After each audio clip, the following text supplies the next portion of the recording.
Hey, it's MK, and I am here with another Christy's Beautiful Life 30 Days of Sketches, series number 14, and this is the sketch that I'm going to be creating today by Brandy Jo.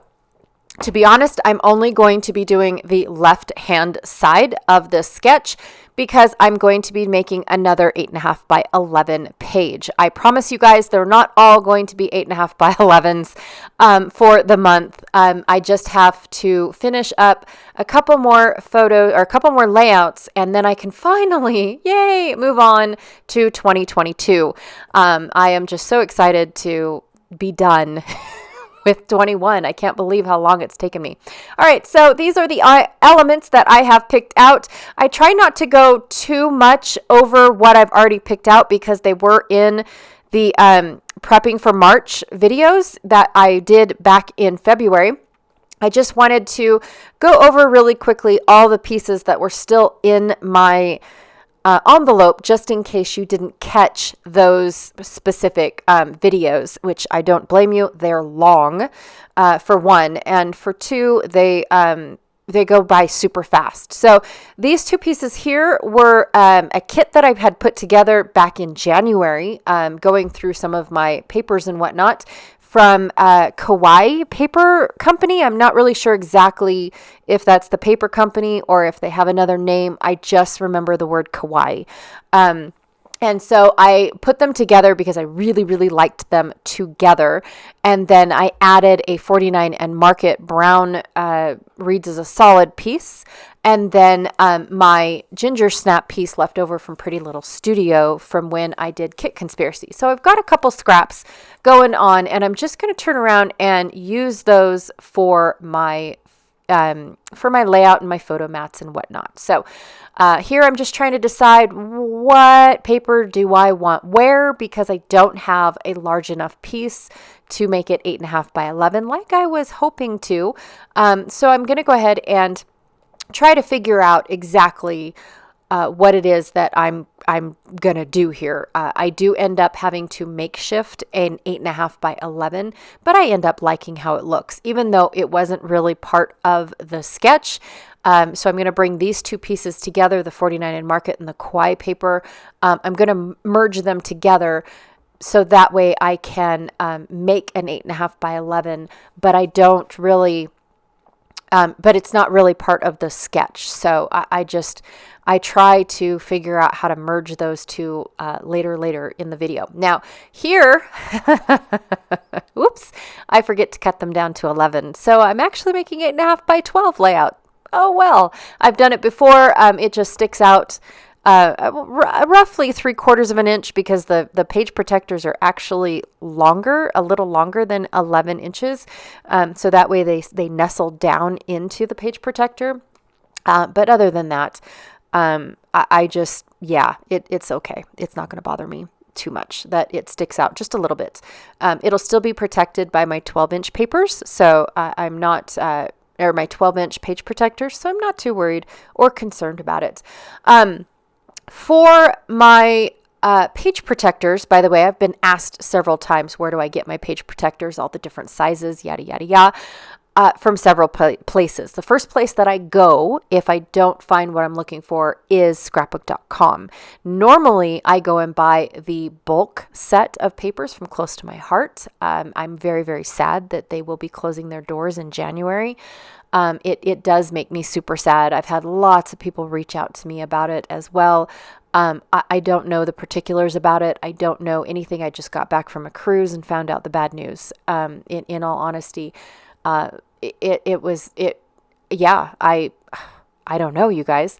But I do normally get my 12-inch ones and my 8.5 by 11 page protectors from Close to My Heart. However, scrapbook.com's are just as amazing. They don't have the gusset that Close to My Heart's has, which is fine. Which is fine, but I still think that scrapbook.com gives Close to My Heart's page protectors a run for their money. They're good quality. Especially they have 9 by 12, 8.5 by 11, pocket pages of all different sorts, even the really cool ones that aren't just always the exact, what is it, the design A from Project Life. They're the weird sizes, like 6x12 on one and three 6x4s on the other side. So just different styles. For the tissue paper, which is my product focus of the month, in case I have not mentioned that before, this one I'm using it as a double matte, and I actually enjoy using tissue paper as a double matte. Here I'm just giving it a little bit of texture by crinkling it and smushing it and rolling it around in a ball, just to give it a little bit of personality. I just feel like it being just a flat piece of paper wasn't enough. But once I smooth it back out, it really didn't make a difference, in all honesty. I used my ruler to rip the edges so that way they weren't nice, clean cut edges. But I do like using tissue paper as a second matte because it's not heavy. It's not a solid piece of paper behind the photo obstructing a lot of the layout, and I forget to do it, to be honest. It's not a technique that I am used to doing, or a style that I'm used to doing. So yeah, it's definitely something that I forget to do, but because it's my product focus, I might be doing it an awful lot this month. So for the ripped corner, I'm just going to take this beautiful, beautiful navy, well, it's probably not even navy, but it's a gorgeous stripe piece with the little white down at the bottom. I really like that little splash of white. So I'm going to go ahead and rip that.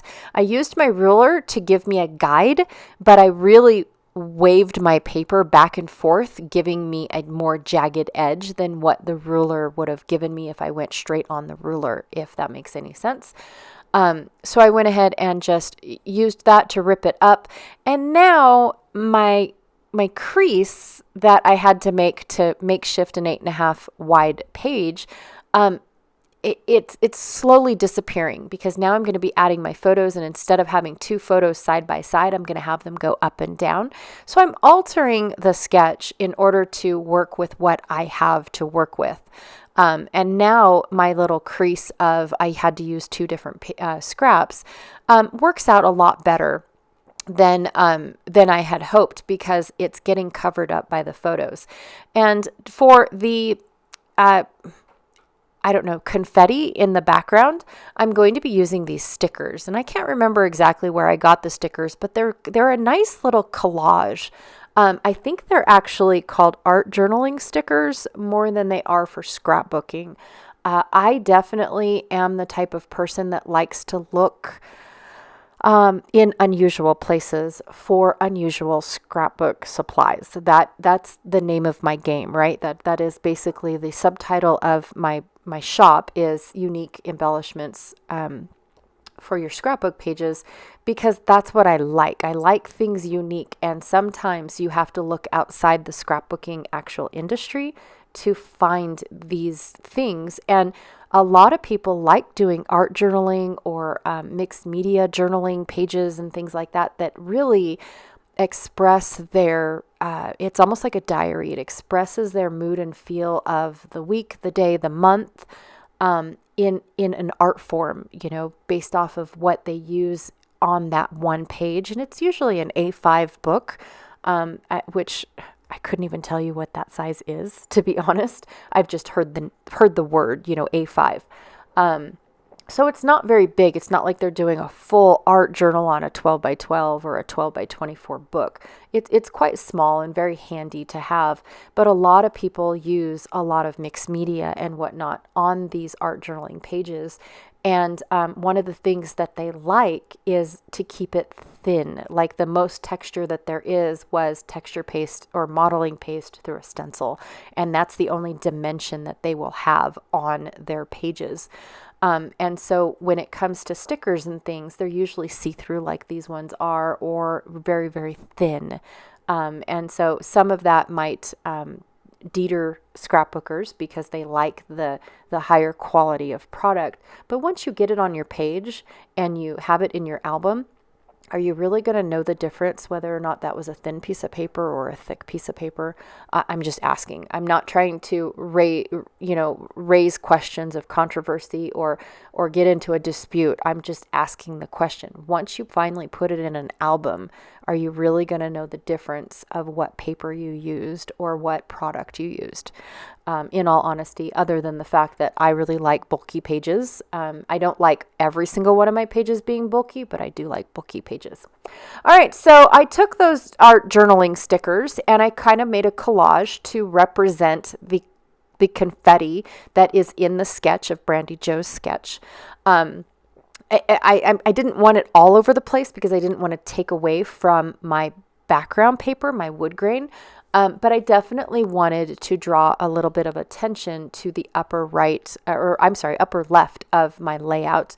And I did go and flatten all of my flare. It's just something that I am super enjoy doing because now I can use flare on almost every single one of my layouts and not feel like my layout is super bulky. Because once you flatten your flare, which is so fun to say, it is about the thickness of a wood veneer. So super fun, you guys. I can't even express enough what a great, discovery that was when I flattened my flare. I don't even know what made me think of it, you guys. In all honesty, I just tried it out one day and poof, it was there. All right, so I went through my enamel dot stash. This is like my little travel pack. I have more. You guys have seen it in my Scrapbox overview. But I am trying really hard, you guys, to use my stuff. I really, really am. I haven't bought enamel dots in probably 2 years unless it came in a kit, because it is something that I don't think about needing on my layout at all. And so I have it sitting over to the left of me, and I decided, you know what, if it's got sprinkles on a layout, like these little crosses that Brandy Joe used on her sketch, then I'm going to sprinkle. I'm going to do a little sprinkling, and it's going to be enamel dots, or it's going to be my splattering from my sprays, which is what I like to use rather than enamel dots, but I'm going to try to use the enamel dots. All right, so that is my layout for today. I really, really love it. I didn't even talk about my photos at all. They are pictures from the pictographs that we went and got and checked out that are just north of Austin, Nevada. Actually, no, I lied. They're south of Austin, Nevada, if you guys are interested.